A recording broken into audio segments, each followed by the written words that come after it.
Un petit coin de parapluie, le temps d'une après-midi, bienvenue aux rencontres culturelles du Pays d'Aurillac. Fédérée par l'ADEPA, préparée par le Conseil culturel du Pays d'Aurillac, cette 5e édition des rencontres se voulait avant tout pratique. Objectif, donner des outils aux organisateurs des manifestations culturelles. Je crois qu'on a voulu un peu revenir aux fondamentaux de la vie associative et culturelle de ce territoire et essayer réellement d'apporter des réponses concrètes à tous ces bénévoles nombreux, déterminés, motivés, qui font aussi vivre la diffusion et l'action culturelle sur notre territoire. Et donc on a voulu vraiment être très concret, apporter des réponses à la vie quotidienne en termes d'organisation, de sécurité juridique, de droits d'auteur, et puis avec aussi bien sûr de créer des liens entre les associations elles-mêmes qui partagent souvent tous ces soucis, tous ces problèmes, en tout cas qui les ont toutes.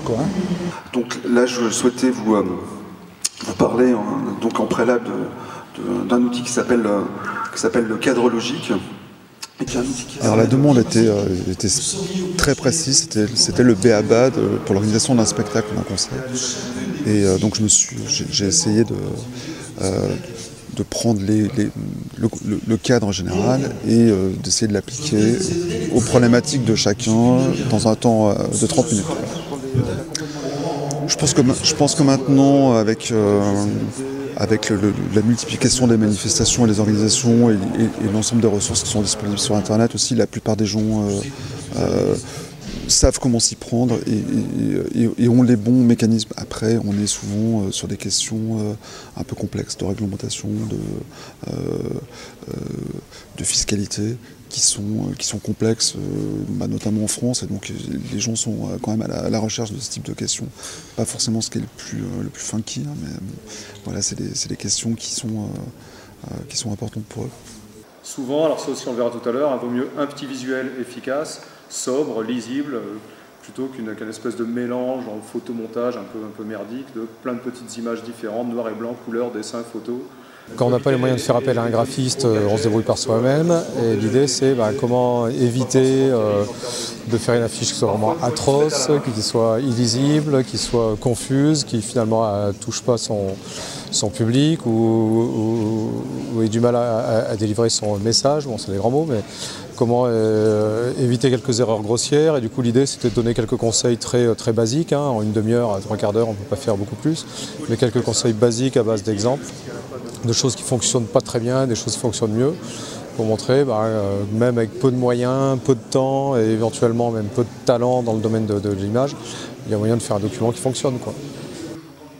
On est très demandeurs, de plus en plus demandeurs justement d'aller expliquer parce que la matière est très complexe. Donc le but c'est justement d'expliquer, d'informer les gens de tout ça pour faciliter les relations. Comme vous l'avez entendu peut-être tout à l'heure, parfois la SACEM on la trouve un peu opaque. Hein. Donc justement on essaye d'expliquer les choses et éventuellement l'évolution de la législation.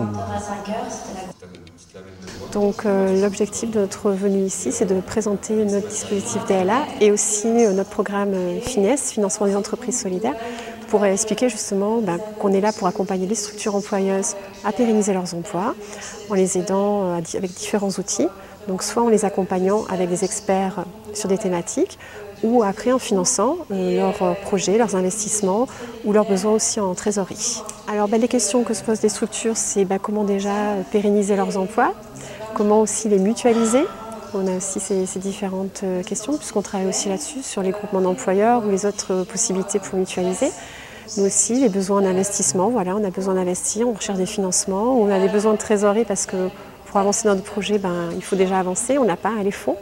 Donc en fait, c'est ces différentes questions que viennent nous poser les associations et auxquelles déjà on apporte des réponses, quitte à prendre après des rendez-vous pour analyser chaque situation au cas par cas. Je pense que c'est une bonne opportunité déjà pour toutes les associations culturelles de s'informer, de rencontrer les différents interlocuteurs auxquels elles peuvent faire référence justement quand elles veulent organiser quelque chose. Et puis le partage d'expérience aussi entre les différentes associations est très riche. Donc pour ce coup-là, je trouve que c'est très concret, oui. On était avec une personne de la SACEM Et c'était quelque chose qui nous posait de grandes interrogations par rapport à certains financements ou certains montages de projets sur 2016, vu que notre structure évolue un peu sur sa programmation culturelle.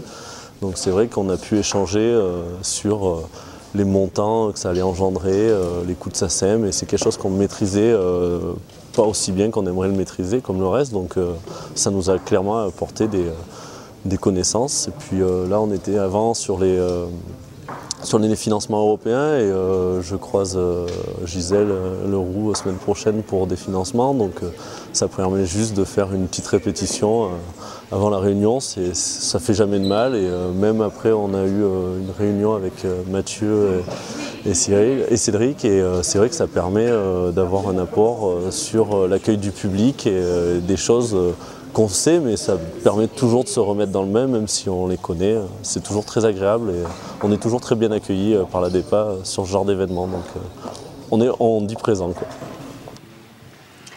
Donc le festival n'aurait évidemment pas pu être possible sans l'apport des bénévoles. Donc on est tous un peu, enfin on est tous acteurs de la culture locale, départementale, enfin. Et de se retrouver autour d'un lieu comme ça, autour d'une demi-journée, c'est hyper riche. Surtout que nous, on est un peu nouveaux, on connaît pas. Enfin, on a fréquenté des lieux, donc on a rencontré que ce soit les gens des sessions, d'Éclat, de Love Me. Mais au final, tous les bleds aux alentours, on connaît personne. Et je trouve que cette demi-journée, elle nous a permis de se connecter un peu avec tout le monde. Et puis voilà, c'est la connexion, c'est le maillage entre tout le monde qui permettent de faire avancer sur tous les projets, quoi.